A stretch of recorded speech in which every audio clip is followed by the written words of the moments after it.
In a world that never slows down, where thoughts keep us awake and hearts carry more than we say, this is a place of rest, a moment just for you, a space where you don't have to prove anything, where you can breathe, release, and feel safe. Maybe you arrived here tired, maybe overwhelmed, maybe searching for quiet, comfort, or hope. Whatever brought you here tonight, this story is for you. So, close your eyes, relax, and let these words guide you into peace. Because this is more than a story. It's a gentle refuge for your soul. Enjoy today's story. The Lighthouse by the Quiet Shore. On the edge of a small coastal town, where the sea whispered softly against smooth stones, there stood a modest wooden house with white curtains and blue shutters. It belonged to Elias, a man who had learned, slowly and patiently, how to live with both hope and sorrow in his heart. When people passed his window in the evening, they often saw him sitting by a small lamp, reading, writing, or simply gazing at the horizon. Tonight was one of those evenings. The sky was painted in soft colors, lavender, gold, and pale blue. The sun had just disappeared behind the water, leaving behind a long ribbon of light. A gentle breeze moved through the open window, carrying the scent of salt and distant flowers. Elias poured himself a cup of warm tea and sat down in his old wooden chair. He felt tired, not only in his body, but in his spirit. The past years had been difficult. He had lost people he loved. He had made mistakes. He had questioned his purpose more than once, and yet he was still here. He reached into a small drawer and pulled out a worn leather notebook. Its pages were yellowed, its corners soft. Inside were words he had collected over many years, verses, prayers, reminders, and promises that had carried him through storms. Tonight, he decided to read them again. He lit the small oil lamp beside him.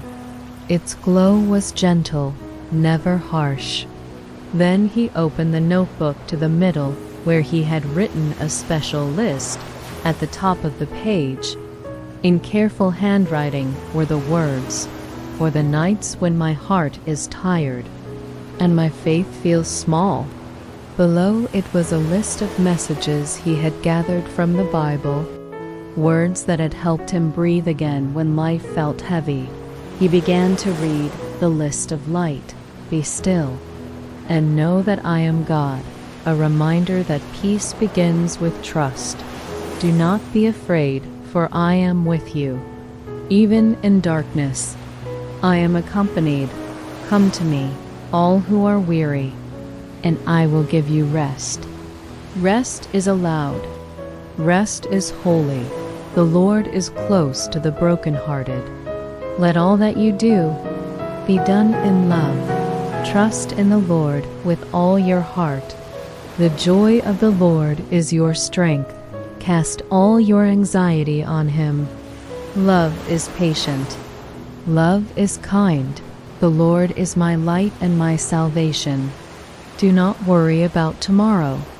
Those who hope in the Lord will renew their strength. Be strong and courageous. Above all, love one another deeply. Elias closed the notebook slowly. He placed his hand over the page, as if feeling the warmth of the words through the paper. These messages were not just sentences to him. They were companions. They had walked beside him when he felt lost. They had spoken when he had no words left. He leaned back in his chair and closed his eyes. Outside, waves continued their gentle rhythm. In the distance, a lighthouse began to glow. its beams sweeping slowly across the water. Elias remembered his grandfather, who had once told him, "Faith is like that lighthouse. It doesn't remove the storm. It shows you where you are." At the time, he had been too young to understand. Now, he did. Years ago, Elias had almost given up. He had lost his job. His marriage had ended quietly, without anger but full of sadness. He had felt as though life was slowly erasing everything familiar.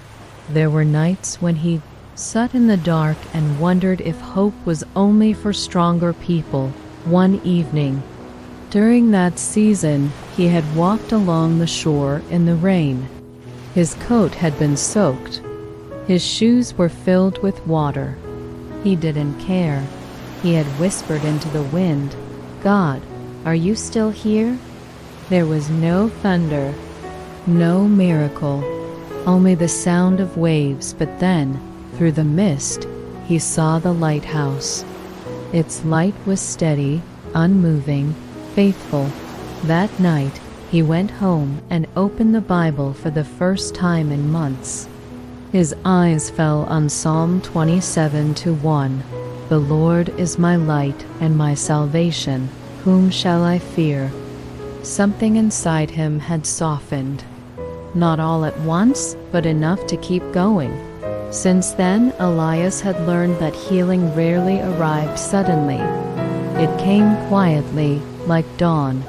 He learned to forgive himself. He learned to listen more than he spoke. He learned to pray even when he didn't feel strong.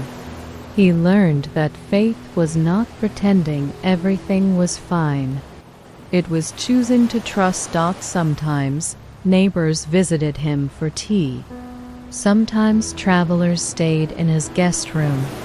They often told him their stories of loss, confusion, dreams, and fear. Elias never tried to fix them. He listened, he shared his notebook, he shared his peace, and somehow that was enough. One night, as Elias sat quietly, he sensed a deep gratitude rising inside him. Not for a perfect life, but for a meaningful one. He whispered softly, "Thank you for staying with me." He thought of all the people who were lying in their beds right now, tired, anxious, or lonely. He imagined each of them wrapped in invisible light. He prayed for them, for you. He hoped that whoever might one day read his story would know this. You are not weak because you are tired. You are not broken because you have doubts. You are not forgotten because you feel alone. You are still becoming. The last page. Before going to bed, Elias wrote one more sentence in his notebook. Peace is not the absence of storms. It is the presence of God within them. He closed the book.